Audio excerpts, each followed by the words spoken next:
people. So sometimes a lot of this thinking is about trying to work out how we can do that better, you know, or worrying about certain things that may come our way. So what I think you'll find is that if we can shift our sort of worldview from looking out there for the source of happiness and suffering to start to look within ourselves in terms of genuine happiness, in terms of the mental afflictions being the source of our suffering, I think you'll find some of this obsessive compulsive thinking will die down, because a lot of it is about, you know, how can I get that, or how can I avoid that, or I hope I don't meet with that person, I hope I don't encounter that, or how can I get the, you know, it's a lot about that. So that's one thing. And of course another thing is that that's our habit. I mean, we've been working on this habit since we were this high. We've actively cultivated thinking. So to acknowledge that, you know, that's the reality, that's our strong habit, and we can't just overnight switch that off. I mean, it'll take time for us to change that habit. So to be a little bit patient with ourselves and not get frustrated because there's a lot of thinking going on, because, you know, that's our habit. And again, in this practice, I think one of the key elements to help us not get caught up in it when it comes up is to reflect on the benefits of this practice. Because if we have a lot of interest, enthusiasm in this practice, then we're not really going to pay so much attention to all these things that come up, because they're not going to be so important as we think they normally are. So we can then be more focused on the shamatha practice than all these thoughts that come up.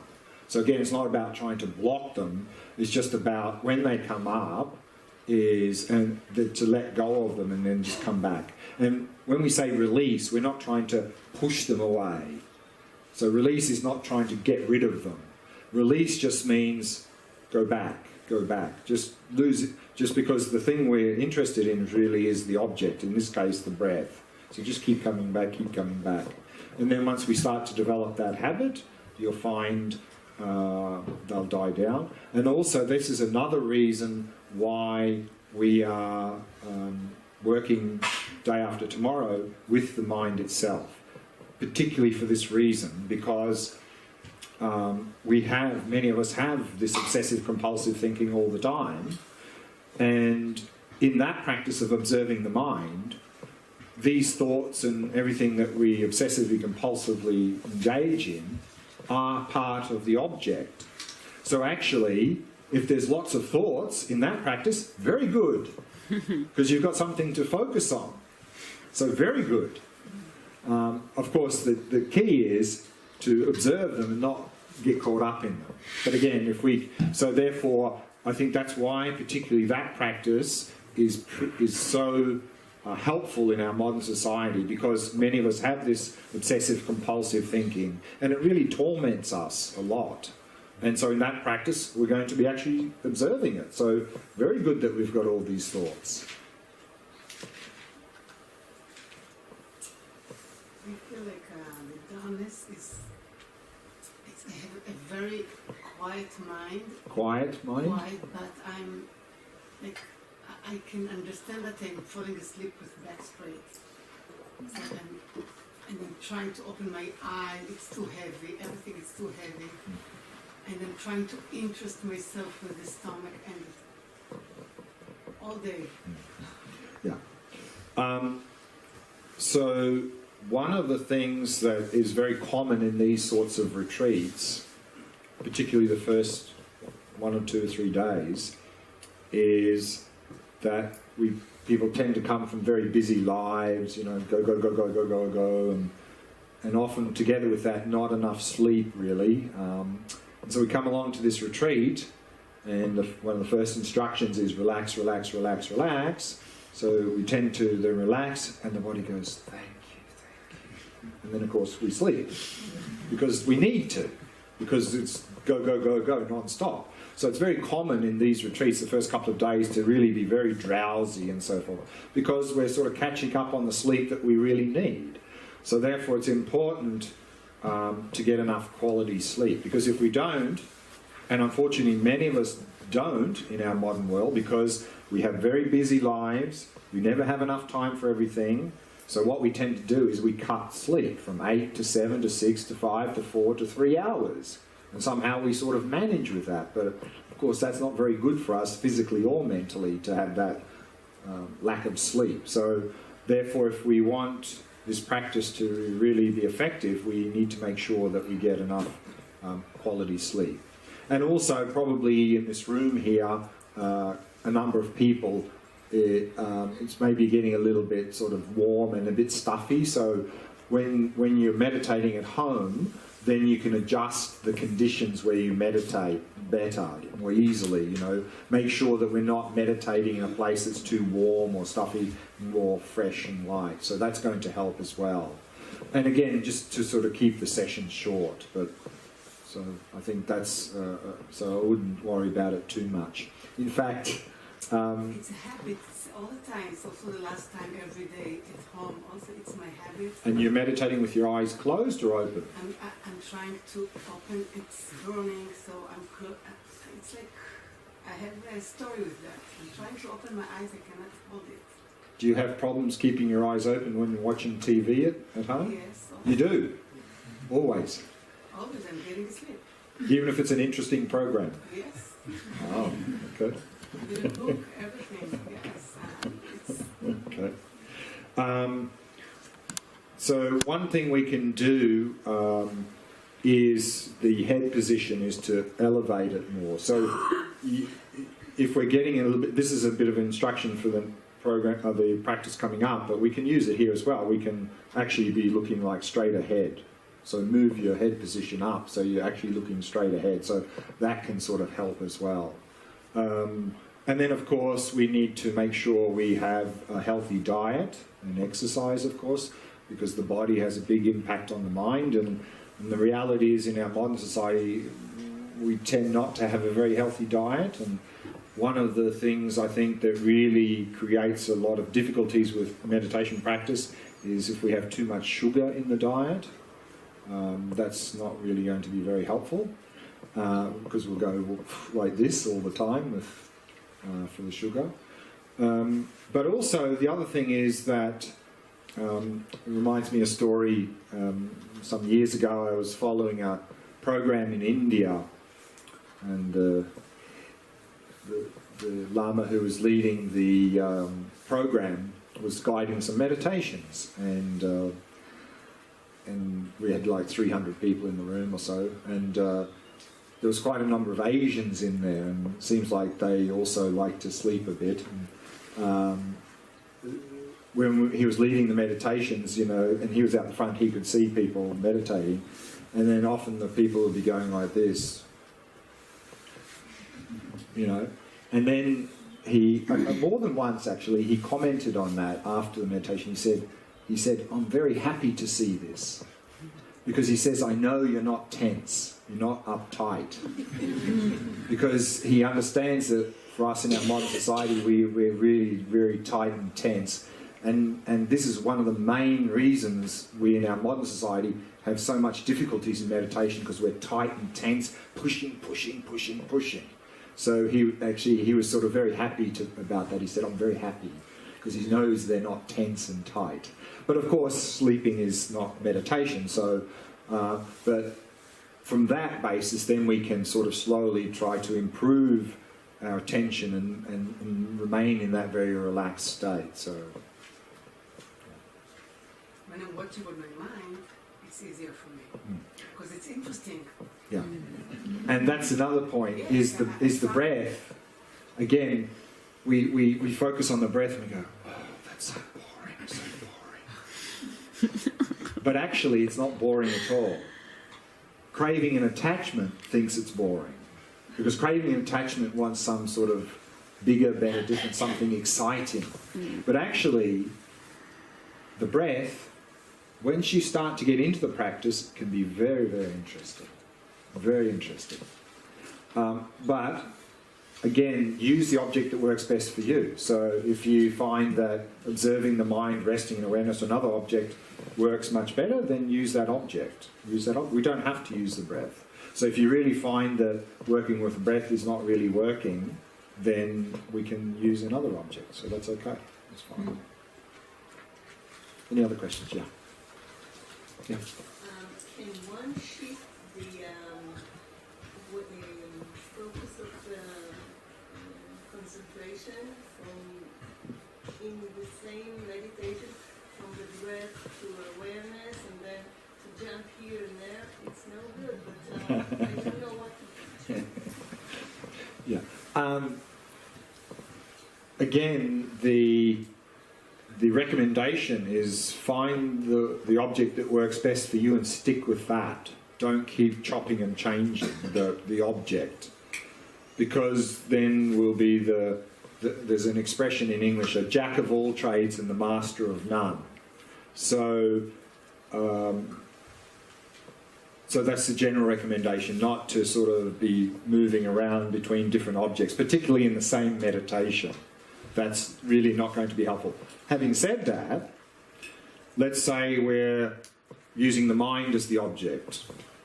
And on one particular day we're trying to observe the mind, but our mind is really agitated and all over the place. And it's difficult to get into that practice. What we can do is temporarily go back into the body, into the breath, to stabilize our attention, and then go back to that. So we can do that, but then we're using the breath as a way to help for that practice. We're not just sort of chopping and changing. And also, of course, if we're chopping and changing like that, then we are allowing the mind to dictate to us what to do. We're not in control. The mind is deciding what to do. And so we want to be in control and not allow the mind to just do whatever it wants. Because sometimes you come to meditation very calm ahead of you. You know today you are going to do awareness. And it's easier to do breath watching when you are agitated. So still your mind. Right, but I mean, if we're using awareness as our normal practice, then one way we're going to progress in that is to be able to do it when conditions are not so good. So if we're only doing it when things are going well, I think we'll get a little bit stuck in our progress. That it's when we start to get some challenging conditions and work through those that actually we'll find we're going to progress even more in the practice. So if every time things get a little bit difficult we sort of jump off to something else, then I think we're going to get a bit blocked in our progress. Any other questions? Yeah. Yesterday you mentioned a technique for relaxation that I think really remember that has like 9 steps or 8. You remember what I'm talking about? No. 9-round breathing. Oh, the 9-round breathing exercise? Oh, yeah. It's again at the beginning of a meditation, sometimes we can do a little breathing exercise, and the purpose of that breathing exercise is to, if we come into the meditation with a lot of agitation, negativity, particularly negative state of mind, it's hard to go from that to positive state of mind directly. So what we can do is, at the beginning of the meditation, do a little breathing exercise, and by focusing on the breath, we can let go of that agitation and negative state of mind and bring the mind into a neutral state, and then from that state we can develop a positive motivation. And that breathing exercise can take a number of different forms. The one we've done a little bit in this retreat so far is just take 3 deep breaths, noticing sensations, so that's one way.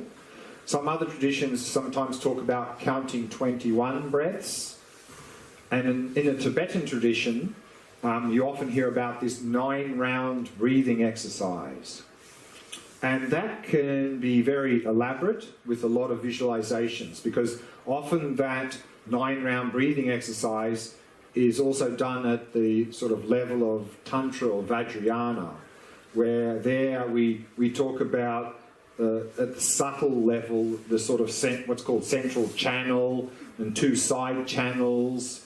And what we do in this 9-round breathing exercise is we imagine the breath coming in through one nostril, going down one side channel, going across and up the other one and out the nostril, 3, and then reverse, and then down through both and then up through the middle. So this is very elaborate with visualization, and this is to do a lot with the level of Tantra or Vajrayana. So we don't really need to engage in a lot of this visualization at our level, but we could do a very simple form of this 9-round breathing exercise, like imagining breathing in through one nostril 3 times and out that and reverse. But again, it's just a simple breath practice to bring the mind into a neutral state. In the area of Tantra or Vajrayana, of course, if we're practicing at that high level, this 9-round breathing exercise can have a much more profound and deeper impact, but only if we're operating at that high level. At our level, it's just to bring the mind into a neutral state. I tried many times before when I sit outside to concentrate on the noises coming. And on one hand, I found that it's very good because I'm not controlling the sound that's coming, as opposed to my breathing, which I start to control.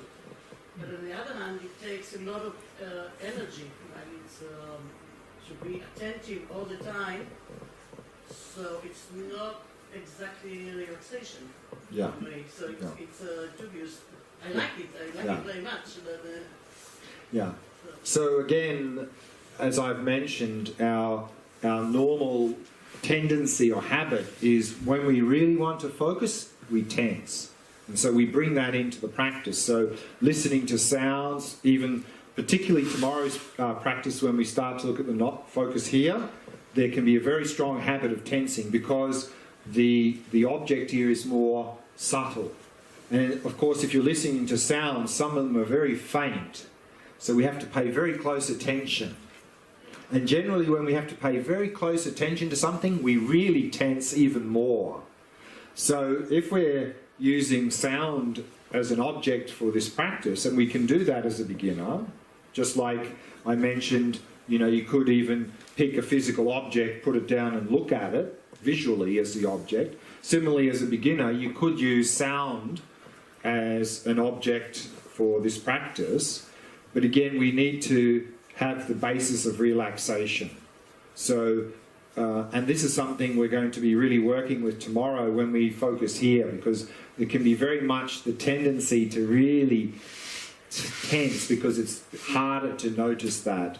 Same with sound. I think it's sometimes very faint. We're sort of really tensing. So if we can just, again, on every out-breath, just really emphasize relaxation, relaxation, relaxation, I think that's going to be very helpful for that practice.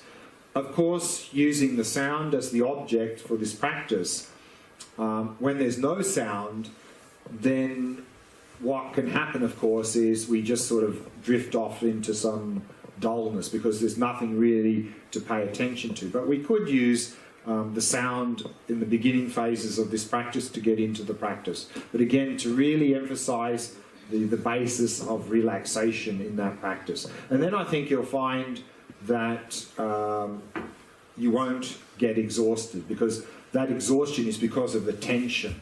So just work on that. And as you mentioned, I think another big advantage with using sound as an object in the beginning stages is that we then end up with a better relationship with sound. Because now we're meditating and some sound comes, we go, oh no, go away, go away. So we have this sort of aversion to sound. Whereas if we're using it as the object of shamatha, we're observing it. So then that can be helpful for other practices, that when sound arises, we don't do this, that we don't have the aversion. And that's going to be very helpful. So that's another benefit with using sound. I think the tension is not by trying to hear everything, but mainly in a way to fight thoughts, like to be attentive all the time outside of the self. It doesn't matter even if it's quiet, it doesn't really matter. Just wait until another sound comes. So this becomes, in a way, that this concentration of waiting for the sound to come and just be very, very attentive to the different sounds. And this attentiveness is sometimes starts to Yeah, exactly. And that's I think I mentioned this already, is that now when we're attentive or alert, we tend to be quite tense. And when we're relaxed, we tend to be sort of half asleep. So that's what we oscillate between. Relaxed and dull, alert and tense. So what we're trying to do in this practice is something new. We're trying to combine relaxation with being attentive or alert. And we're not used to doing that. And so we need to develop this new habit, and it'll take time. But if we can really begin with the relaxation, don't worry too much about the alertness or attentiveness. If we can really establish that basis of relaxation, and the more relaxed, then we can start to increase our attentiveness only on the basis of relaxation. If we don't have that relaxation, there's no point in turning up the attentiveness, because turning up the attentiveness will just result in tension. So then leave it out. Just work with the relaxation. That's really the key for this, is that if we can really establish that good basis in relaxation, then we can turn up the attentiveness without getting tight. But that'll take time. I mean, we're not used to doing that, but if we just practice, then it'll become easier. Any other questions? Yeah.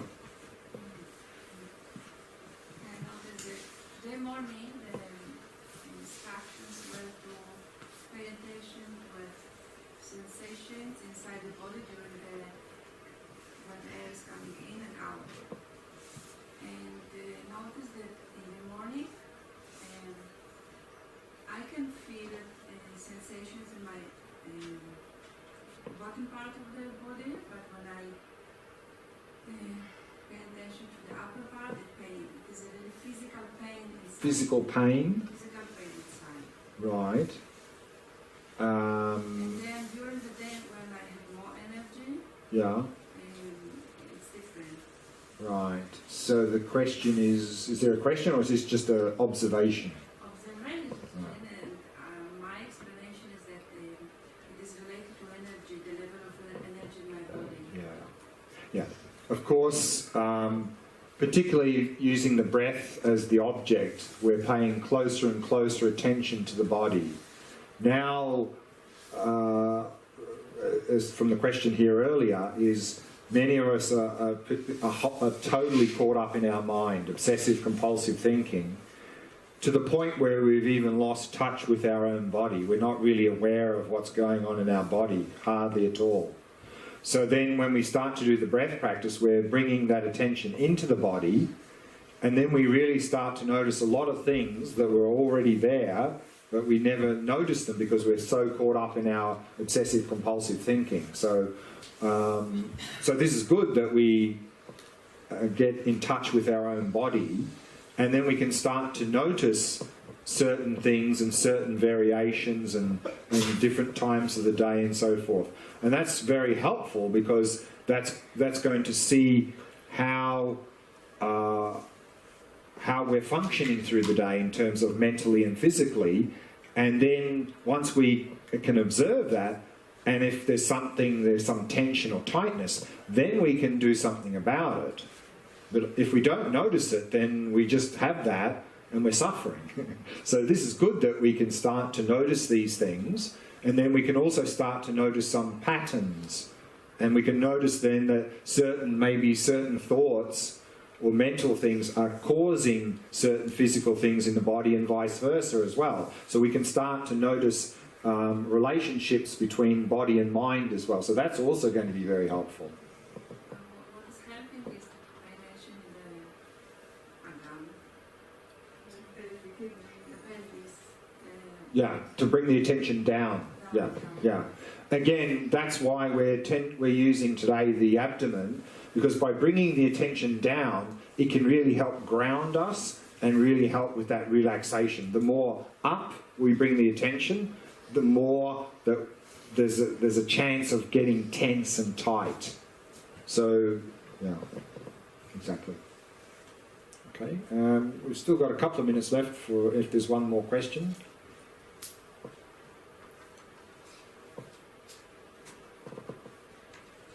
Okay, then just a very brief summary, and then we'll go for dinner.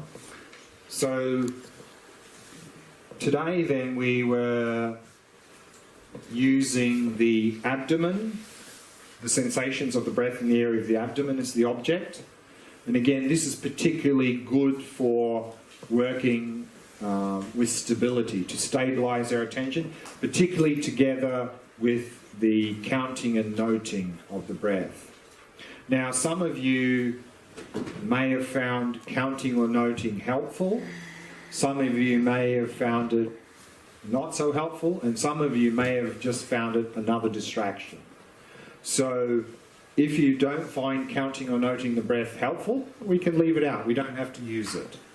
If you find it helpful, what I would recommend is not overuse it, but only bring it in when you find yourself very much distracted, to stabilise the attention.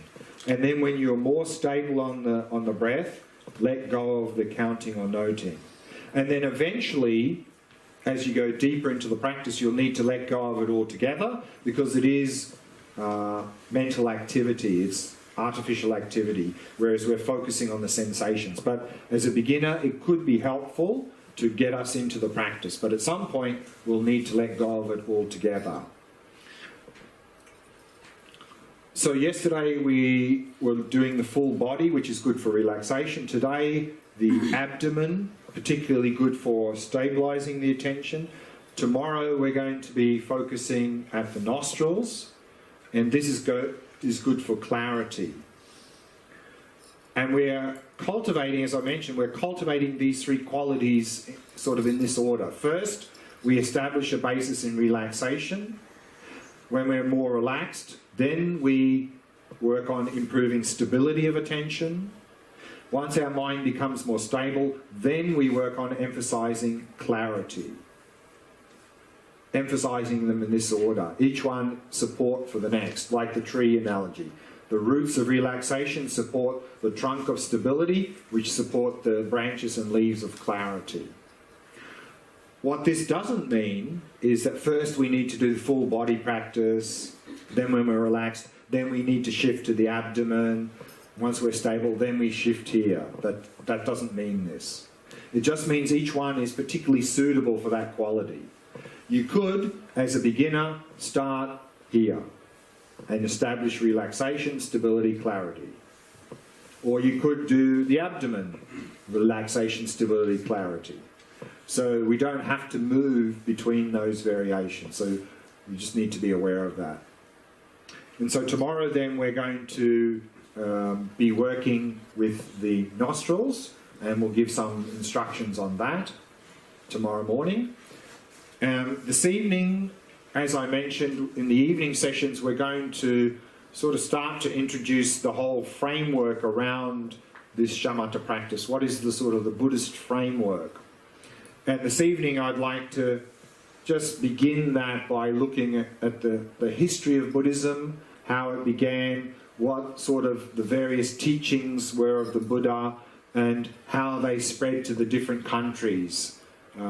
So we're going to look at that, particularly what's called the three turnings of the wheel of Dharma. We're going to be looking at those sort of way of classifying the teachings into three groups, and then how those various teachings spread to the different countries, and so how now then we've ended up with the two main groups of Buddhist traditions called Theravada and Mahayana. So that's going to be the topic for this evening.